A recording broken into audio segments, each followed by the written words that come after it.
¿Por qué el mundo evangélico está hoy tan dividido, tan polarizado en cuanto a la nación de Israel? ¿Y qué debemos hacer o no? ¿Cómo debemos comportarnos al respecto? ¿Qué está ocurriendo y de dónde nace toda esta forma de pensar que a unos los lleva a volcar toda su fuerza, su energía, a defender, a idolatrar incluso a esta nación, y a otros a separarse totalmente de esta visión?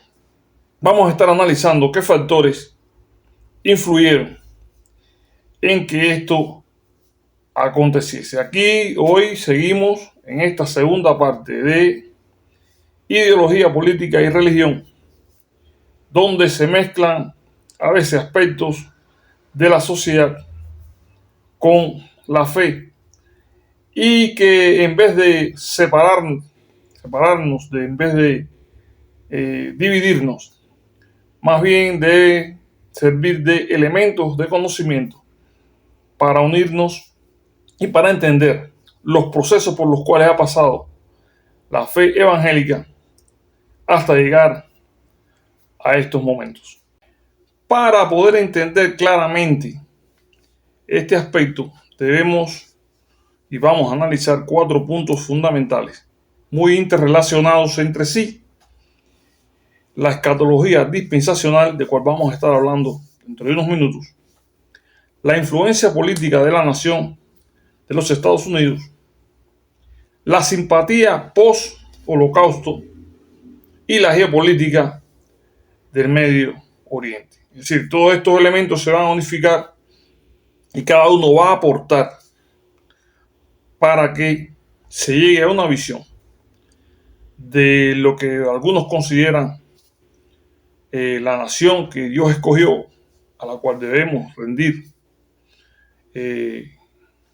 invocar, conocer, y a las que otros creen que no es necesario. Vamos entonces a comenzar con el primer punto de la escatología dispensacional. El sistema escatológico que lleva a esta separación de Israel y la iglesia, entre otros aspectos que no vamos a estar tocando, fue asociado, se asocia con John Nelson Darby, un clérigo, un creyente que comienza a formar entre 1820 y 1830, comienza a formular y a estructurar este sistema acerca de la interpretación de las escrituras y lo difunde en el año 1840 aproximadamente, aunque después que lo formula y lo estructura, comienza un viaje por Europa y por los Estados Unidos de Norteamérica, exponiendo su sistema.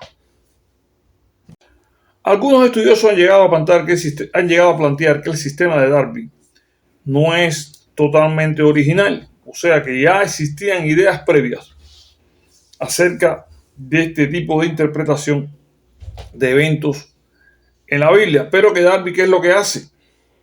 Darby lo retoma y los organiza de una forma coherente y bien estructurada. De ahí que sus ideas novedosas surge esta separación estricta y radical entre Israel y la iglesia.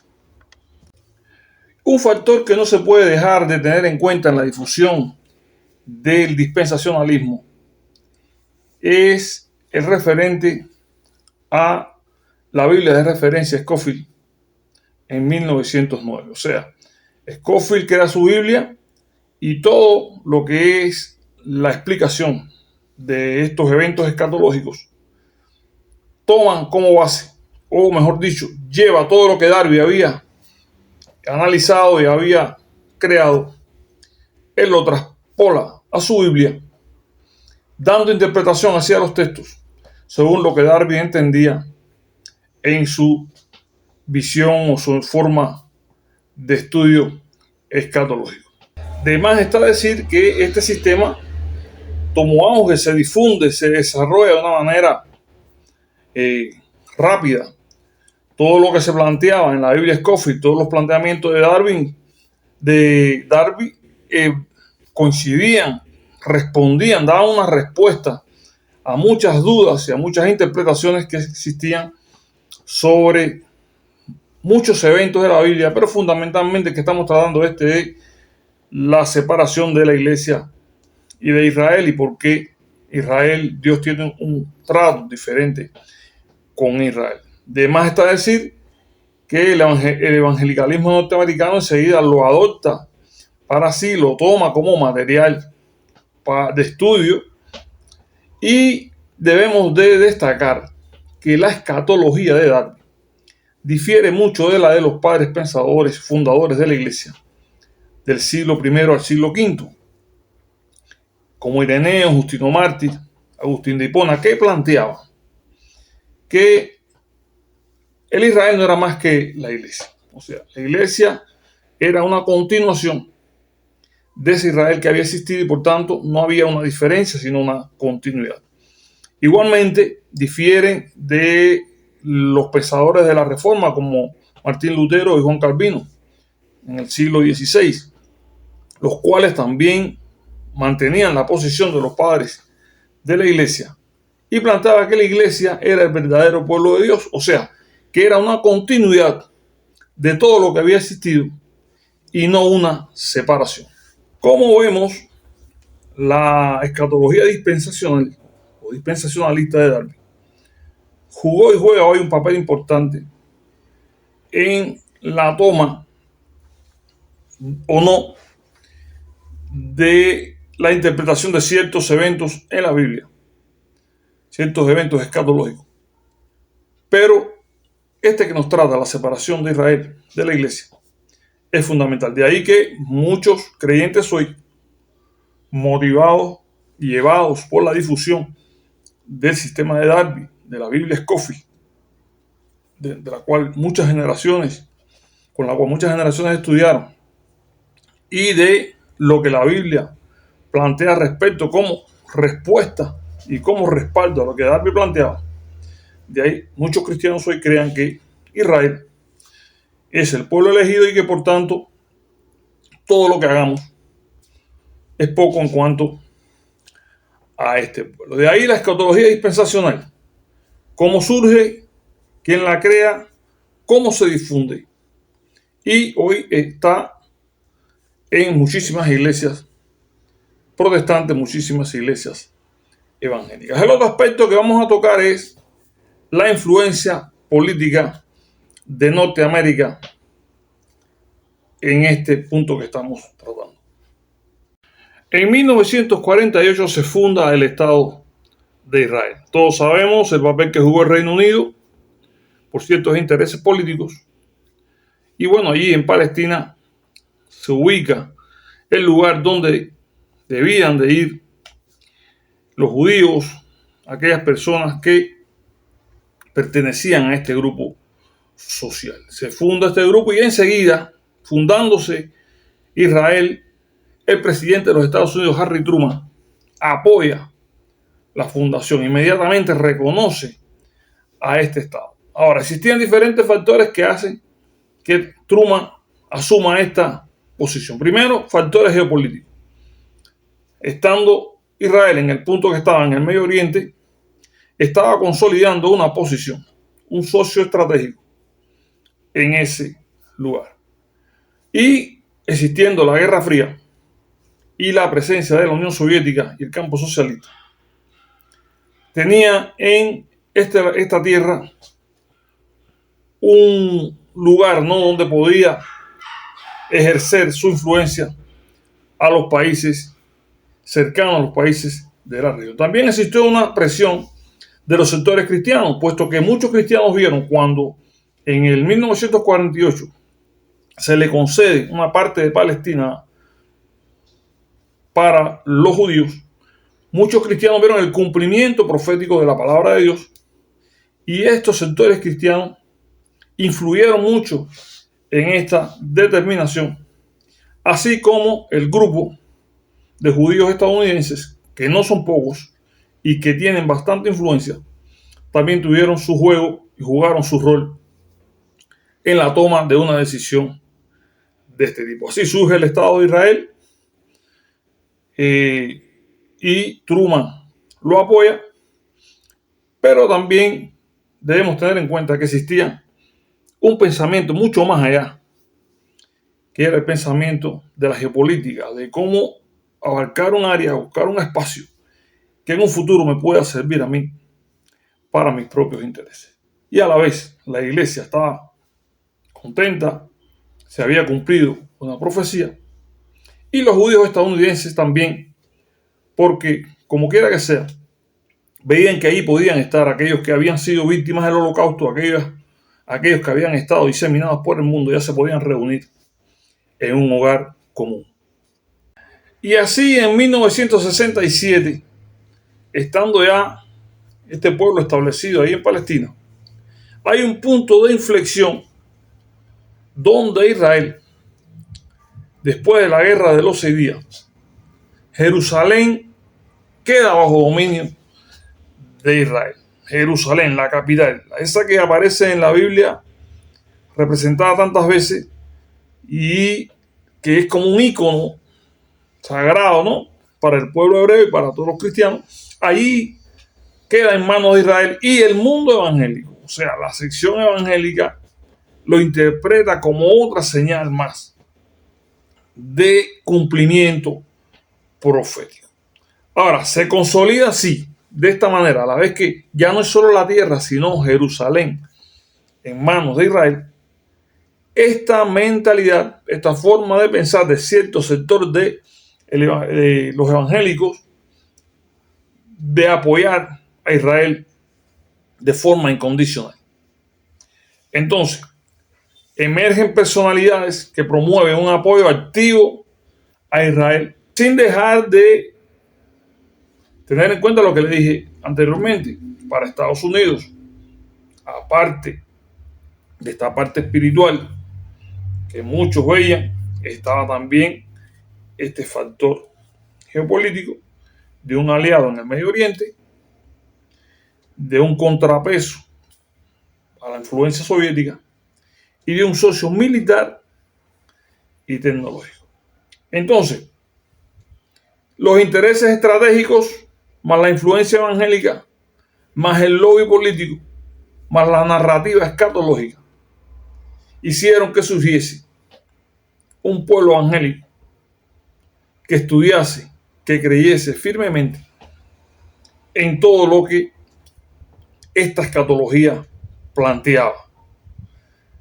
Entonces, vemos entonces que en muchos sectores evangélicos estadounidenses se consolida la idea de apoyar políticamente a Israel, puesto que esto significa para ellos fidelidad a la Biblia. Más patriotismo, más visión escatológica. Y como el evangelicalismo estadounidense exporta teología, puesto que ya hemos hablado de todas las escuelas, las universidades, los ministerios en los que ellos fueron y llevaron la palabra y el estudio de la palabra a muchos lugares de todo el mundo, Asia, África, América, Europa, puesto que el evangelicalismo norteamericano exporta teología, o sea, lleva conocimiento teológico a todos estos lugares, llevó también esta teología dispensacional. Por lo que hoy vemos a muchas iglesias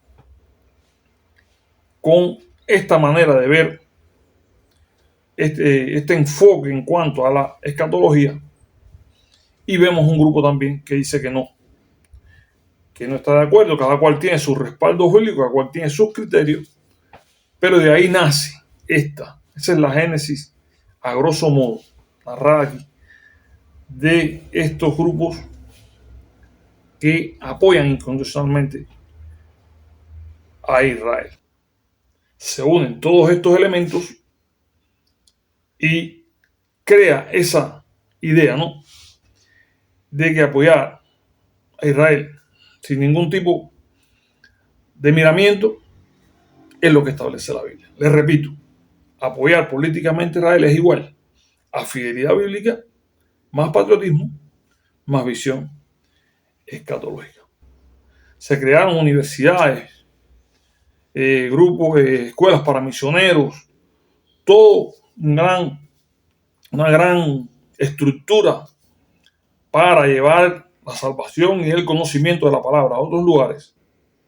Pero también se llevó y se difundió en América Latina y otros países del mundo esta visión, esta interpretación teológica, este modo y esta visión escatológica de ver el mundo. De ahí que muchos vean en Israel al lugar al cual se debe mirar como reloj profético, al lugar al cual se debe mirar como donde los acontecimientos que allí suceden dan una visión o una idea de lo que está y está por acontecer, y que en ningún momento se debe irrespetar de ninguna manera a esta nación. Existe otra posición que es totalmente contraria y que plantea lo que plantean los padres de la iglesia y los reformadores, que en Cristo y en la iglesia se refleja el verdadero pueblo de Dios.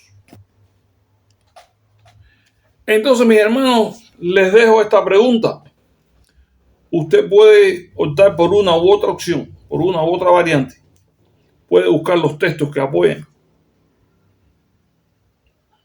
una u otra variante. Pero le dejo esta pregunta. La idea de apoyar políticamente, fíjate cómo estoy hablando, políticamente al Estado moderno de Israel, ¿es una obligación bíblica? La idea de apoyar políticamente al Estado moderno de Israel, ¿es una obligación bíblica? Bueno, le voy a dar 3 opciones según lo que pude averiguar, aunque usted puede dar su respuesta aparte. Usted analice y usted da su respuesta. Esta idea no fue dominante durante los primeros 1800 años del cristianismo. No aparece en ningún escrito esta idea. Y esta idea se desarrolla principalmente en los siglos XIX y XX y está ligada a una corriente teológica específica. Como vemos, el tema es para buscar, para analizar, pero hemos desentrañado a grosso modo cómo surge esta manera de ver a Israel, la forma teológica, escatológica en la que se basa, la influencia que tuvo la política norteamericana, la ideología norteamericana, la simpatía post-holocausto, o sea, después del holocausto se sentía una gran admiración y simpatía por aquellos que habían sobrevivido a aquel régimen de terror de la Segunda Guerra Mundial. Y la geopolítica en el Medio Oriente, o sea, el control y poder mantener un área de influencia en el Medio Oriente. Como vemos y como hemos dicho otras veces, es muy difícil aislarnos totalmente de la sociedad. Pero es precisamente la sociedad la que nos da a nosotros, a veces, factores y argumentos para sacar ciertas y determinadas conclusiones. Aún así, les sigo diciendo, la última palabra, la tiene la palabra de Dios, la tiene el Señor. Y antes que caer en diatribas, discusiones, planteamientos que pueden ser válidos en un círculo determinado, porque eso lo que hace es fomentar nuestra interrelación con los hermanos cristianos. Recordar siempre que somos hermanos en Cristo. Podemos tener tal vez una que otra idea diferente, pero nos une el mismo Espíritu, el mismo Señor, el mismo bautismo, la misma fe. Entonces, nada, mis hermanos, muchas gracias por habernos escuchado. Nos vemos próximamente en otro video referente a estas cuestiones que unen ideología, política y religión, donde nosotros sacamos el mejor partido porque confiamos única y plenamente en el libro, en la palabra, nuestra norma infalible de fe y de conducta. Muchas bendiciones.